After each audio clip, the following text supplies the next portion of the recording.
And so from reading this report, I got the impression that it would be very easy for somebody to sneak in amongst all the workers there and do some monkey business.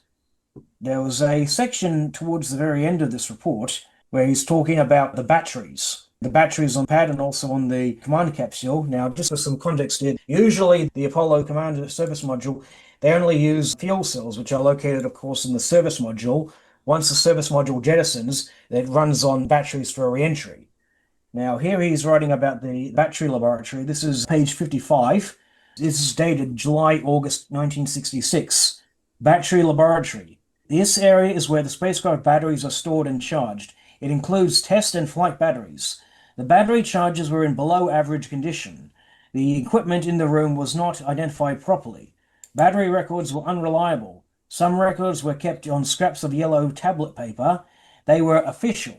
The only part of the OCP standing for Operational Checkout Procedure, only part of the Operational Checkout Procedure is used to complete the battery charge. One OCP is used over and over again for many batteries. The OOPs do not get to sign off on the inspection. The term test battery only is overworked. It is used constantly as an excuse when a battery just barely made the specification or did not meet the specifications. Very poor coverage of any inspection on the test batteries. Quality control had to verify many batteries they did not see, set up, or tested.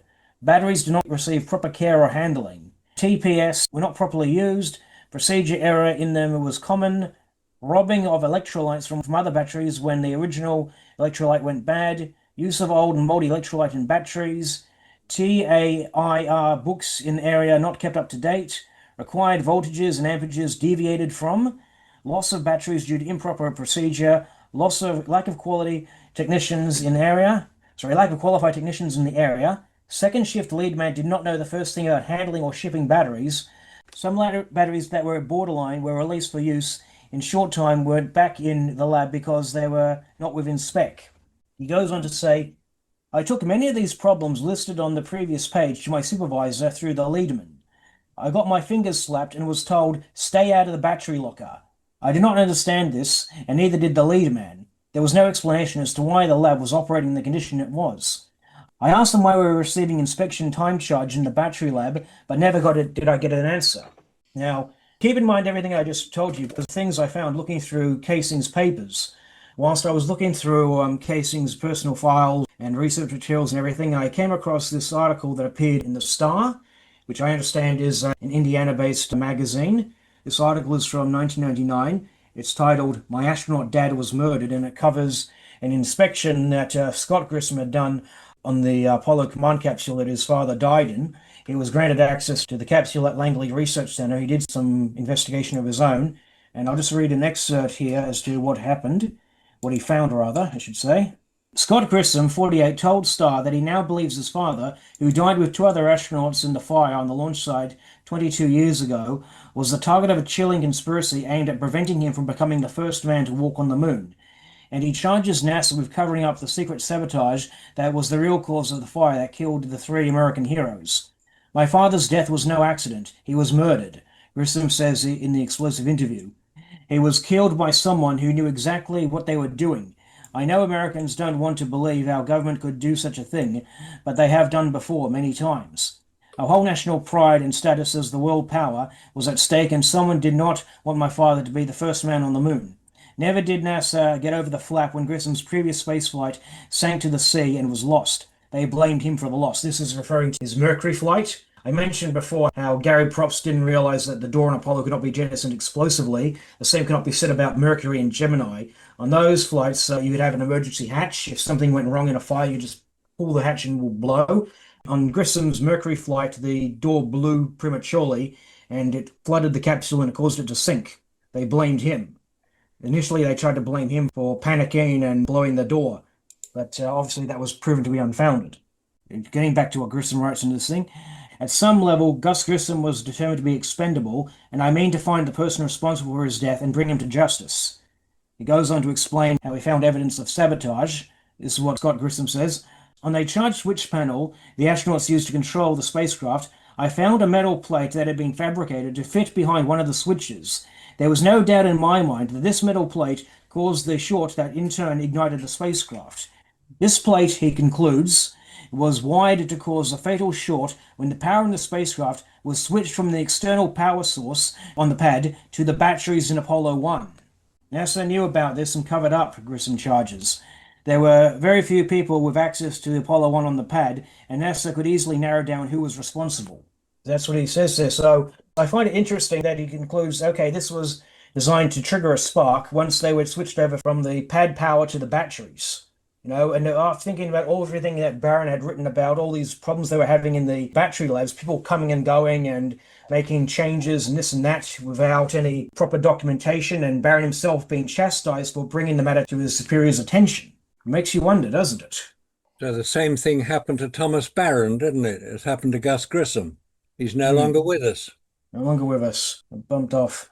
And getting back to the whole issue of the video footage of what had happened, Gary Probst, he was certain that there was about 3 minutes went by from the first mention of fire. In fact, I got a more recent article. It's called Apollo Capsule Joins the Challenger Debris. This is a much more recent article. Obviously, this is from around the time the Challenger disaster happened. Probst is mentioned again in this thing. He says, the men in the Y room gasping for air struggled in vain to open the capsule while controllers in the blockhouse sat paralyzed with horror. RCA employee Gary Probst, watching the capsule on the closed-circuit TV television from the blockhouse, said that the flames steadily rose for about 3 minutes and that he could see arms of the astronauts inside the burning capsule struggling to open the complex hatch. Blow the hatch. Why don't they blow the hatch? He yelled, according to the NASA history. But the Apollo 1 capsule equipment was not equipped with explosive bolts. Finally, 5.5 minutes after the fire, the hatch was opened, and 14 minutes after the first outcry, blah, blah, blah. So he's quoted again. He maintains his story that several minutes had gone by from the first mention of fire to when the spacecraft eruption. Now, interestingly enough, NASA spokesman, I believe his name was Paul Haney, he testified, he went on the record to say that they had video footage of the fire and that was going to be reviewed. Since then, NASA has claimed, we have no footage of the fire. Mark Gray of Spacecraft Films went so far as to say, there is no footage of the fire, no footage at all. The fire is not something I want to see. It's not something that you want to see, but it's one of those things that you need to see for closure. NASA, they went on the record to say that the astronauts, they died painlessly from smoke inhalation. Well, I've seen what was left of their spacesuits, and well, it's not pretty. Not pretty to say the least. If Grissom's alone looks like it was put through a paper shredder and then set on fire. And obviously it was set on fire, but it looks like it went through a paper shredder. And so we're supposed to believe that he died painlessly from smoke inhalation. It's just... I've listened to the audio from the fire, and I found myself I had to sit for a second and console myself, take it in small doses, because it's very traumatic to listen to. Now, I was just horrified by the fact that there was so many problems with quality control, with the material. There was connectors being soldered wrong. The wires inside the connectors were being soldered wrong. On one end of the connector, on the male end of the connector, while the other side on the female connector was in the opposite direction. Like the wiring in the cables were not put together properly. There was problem with the radar systems. They kept failing when they were testing them. This is just plagued with problems. In the Barron Report, they were talking about the materials that were coming in from the factories. They were defective when they got there before they even started to assemble the equipment. So if it's that bad coming from the factories where these cables are being manufactured, how are these guys going to find out what it is? I feel sorry for the technicians putting it together. They're going to have a heck of a time trying to troubleshoot cables that haven't even come wired properly. There's another thing that keeps popping up that I found quite interesting. There's repeated mentions of how there would always be metal shavings found all over the place with people doing saw work on the metals and not having any regard for whether or not the spacecraft is protected. Like, look at this here. He's talking about spacecraft 011. This is the one prior to Grissom's. The Apollo 1 capsule was spacecraft 012. This is spacecraft 11. He's writing here, one quad was left in the middle of the MSO floor where work was done on the day shift resulted in metal shavings, etc. by another contractor. The work was done approximately 15 feet away from the quad. That's the quad is, of course. Yeah, that was on May 4th, 1966. It's important to note the spacecraft numbers. Each of the spacecraft, they had their own mission number. The Apollo 1 spacecraft was spacecraft 012. Here he's talking about spacecraft 11. So this seems like a common problem that keeps happening. They couldn't run a chook raffle. That's what it seems like. Possible quad contamination. This thing happens over again. More quad contamination. It's crazy what's happening here. Interestingly, actually, Casing noticed this when he was going through the report. Apparently, fire was a common hazard on the launch pad, it seems, because there were several fires that Barrett mentioned. And keep in mind, this report is written before the Apollo 1 fire. It's under safety infractions. He writes here at the very end down here, he says, the room to the elevator motors kept locked. One morning at about 1 a.m., a fire had started in the room.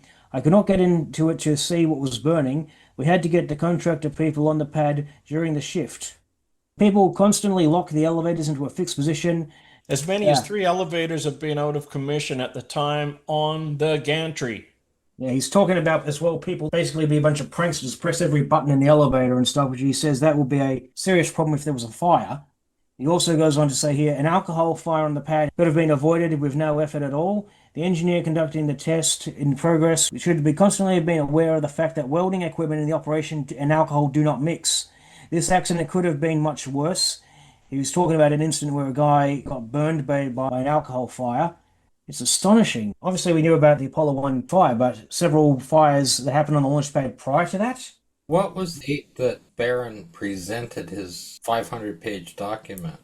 Well, the 500-page document was presented to Congress. The 55-page one was presented to his superiors. He had a whole list of superiors on the very last page of who the report was intended for.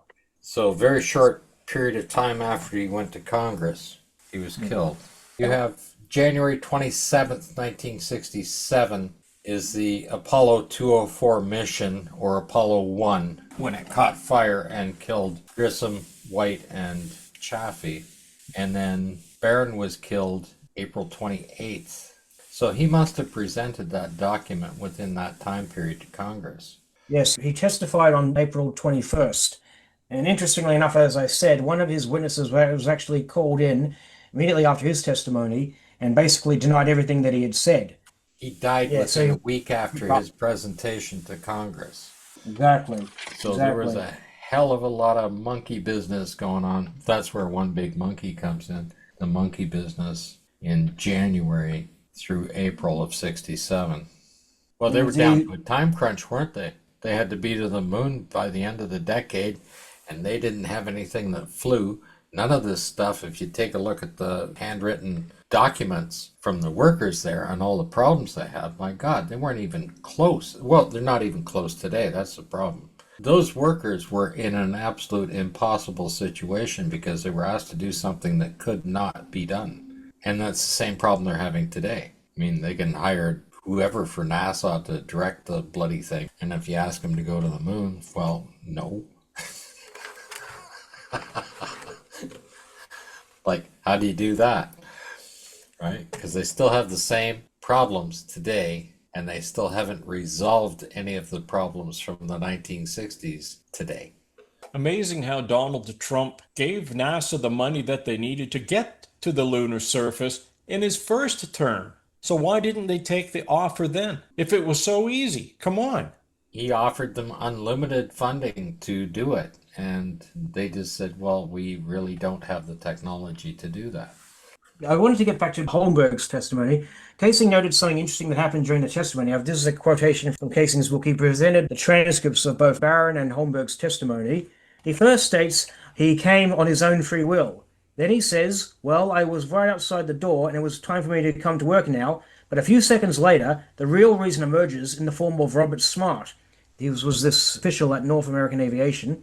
In Robert Smart, who states he asked an employee to see if he could find him. Right, so clearly, right, Holmberg did not come there on his own free will. He was put up there basically to deny what he told Barron. This is the bloke who said that 10 to 12 minutes had gone by between the first mention of fire to when the capsule ruptured and the astronauts had been trying to get out during that phase. And that story is corroborated to an extent what Gary W. Propp said he saw on the TV. He said he saw the astronauts try at least about 4 or 5 minutes trying to get out of there. Okay, which again, that contradicts NASA's official story that only a few seconds had gone past.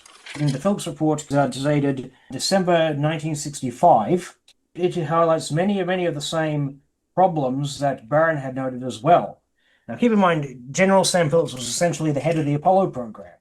And here he is talking about all these issues they were having, not just with the Apollo spacecraft, but also the S2, the second stage, which is what North American Aviation was also contracted to build.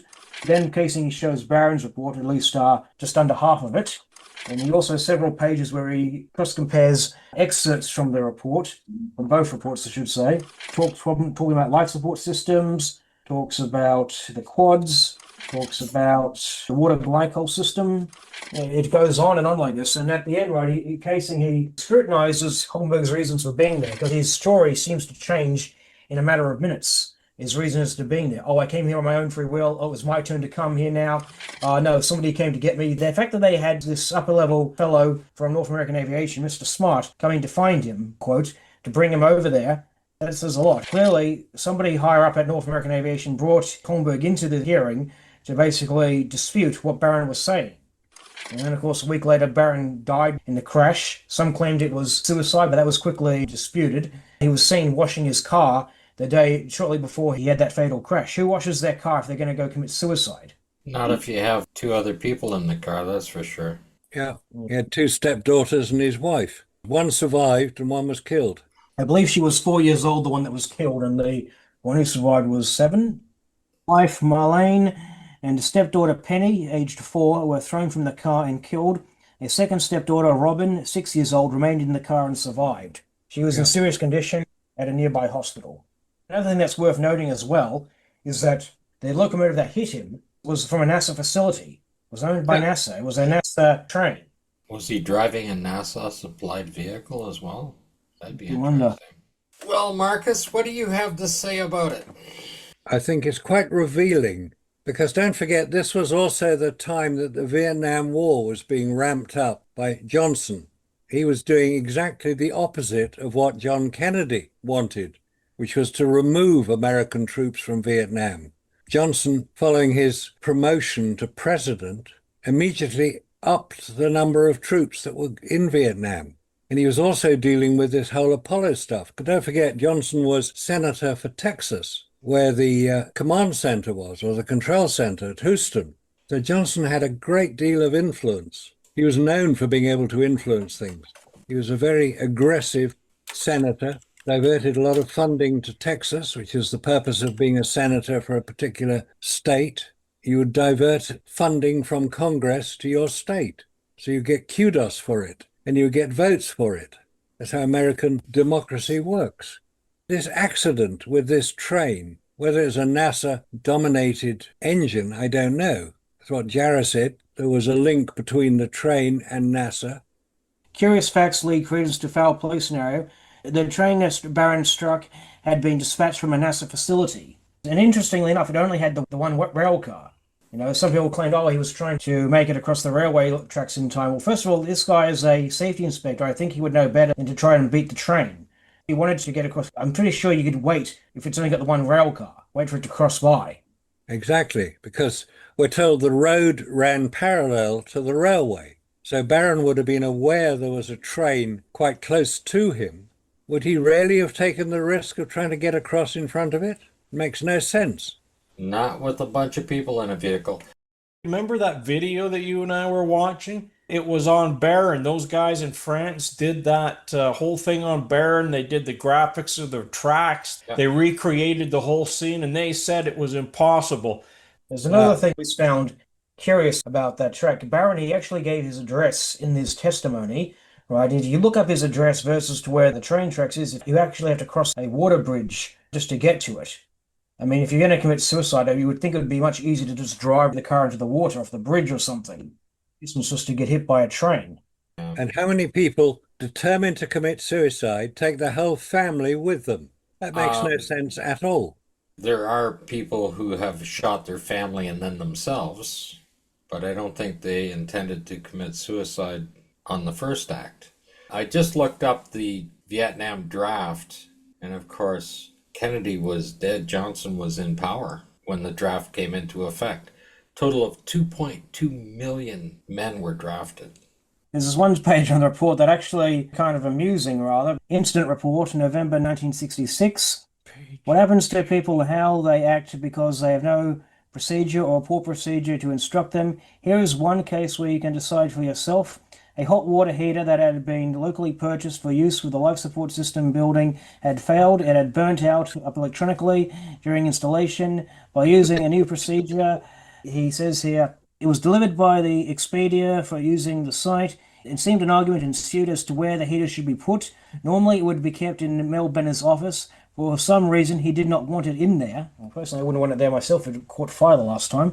The Expedia left it in the office and walked out. No sooner had he done this, when the door opened to the office, Mel Benner threw the heater out physically. It landed on the floor of the warehouse several feet away, somewhat damaged condition. Certainly more than it had. It apparently cost $40. Would that be current till today? You ask, is this a good waste of the taxpayers' money? But I guess that one's a bit, obviously that's not related to their fire and stuff like that, but it shows how very undisciplined some people were on the set. It's actually amazing, you know, when you think about it, that they were able to get a Saturn V rocket off the launch pad every 5 months for the Apollo missions. I mean, like, they're just dropping them in the ocean, but when you see all of the problems they were having with all of the equipment, I mean, they couldn't even carry on standard practices for, you know, engineering of any kind.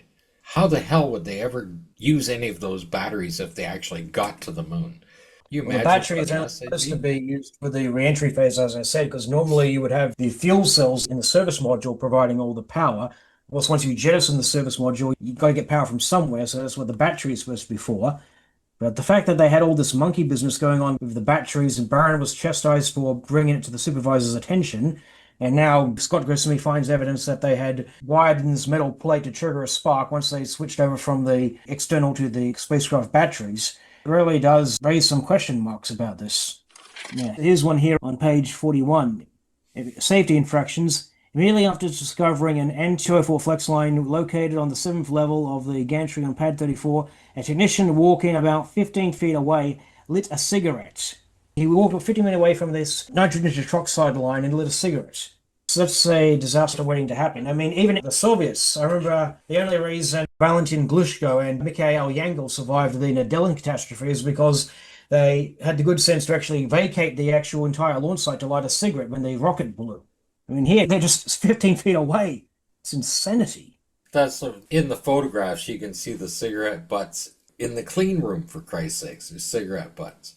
They didn't have anybody actually managing the facility when it comes to regard to that. I mean, von Braun knew a little bit about rockets, but other than that, whoever they've had directing NASA sounds like they were having a real problem.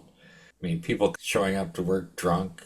There's a book here by Mike Gray, which is the autobiography of Harrison Storms, who was head honcho at North American Aviation. He managed to secure them the contract for the S2 stage and the command capsule.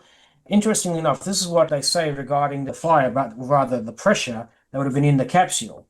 Since the spacecraft was designed to contain pressure in the vacuum of space, not resistant from outside, and since the sea level pressure would be somewhere around 14.7 psi, the cabin was pressurized to 16 pounds per square inch. Other sources say it was as high as 20 psi on the test.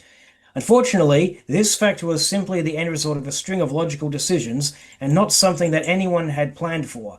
The engineering specifications speak only of a 5-pound oxygen system, and neither Harrison Storms nor Charlie Feltz nor anyone else in the top management had any idea that there were 3 men sitting inside a command module surrounded by pure oxygen at 16 pounds per square inch.